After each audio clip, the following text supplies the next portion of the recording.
Hey, Steve Guttenberg here, and I want to talk about the new Klipsch Forte III speakers. So it's a pretty big speaker.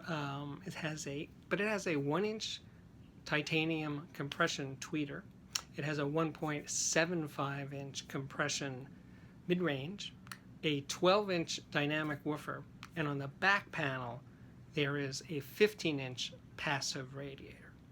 I did this review in the CNET office in New York, and I used a Rotel RA1592 stereo integrated amp and an Oppo BDP 105 Blu-ray player. And you know, the first thing I played was Miles Davis's Kind of Blue, and I gotta say, his horn, his trumpet was really real. I mean, it's kind of what speakers do. They horn sound good, and in this case they absolutely did.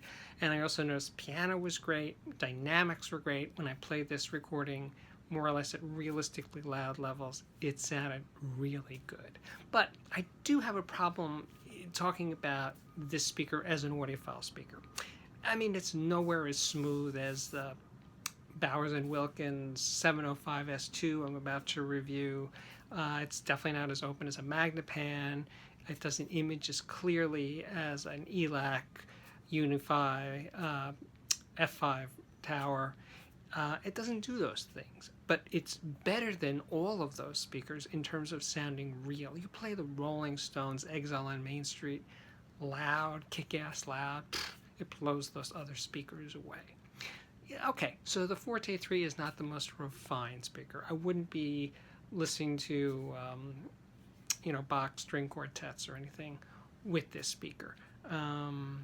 I also wouldn't be listening to a lot of heavily compressed music on it either. I mean, like the new National record, which is a nice record, but it sounds awful on anything, but it sounds particularly awful on these speakers, or the new Arcade Fire.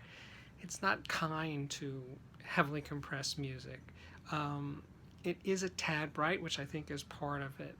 So it's not it's not like a blanket recommendation, but it's a fun speaker. It kind of reminds me of a bigger version of the Klipsch Heresy. It's got more of everything that the Heresy has, because it's like a big Klipsch. Not huge like a Scala or anything, but it's not a small speaker. It weighs 72 pounds. It's 36 inches high. So for more info, look at my CNET review, the Audiophiliac review. I will provide a link under this video, and that's it. But the Klipsch Forte 3 is definitely a force to be reckoned with. And if you want your music to jump, if you want to have fun, this is a speaker to consider. That's it for today. My name is Steve Guttenberg, and I am most definitely the Audiophiliac.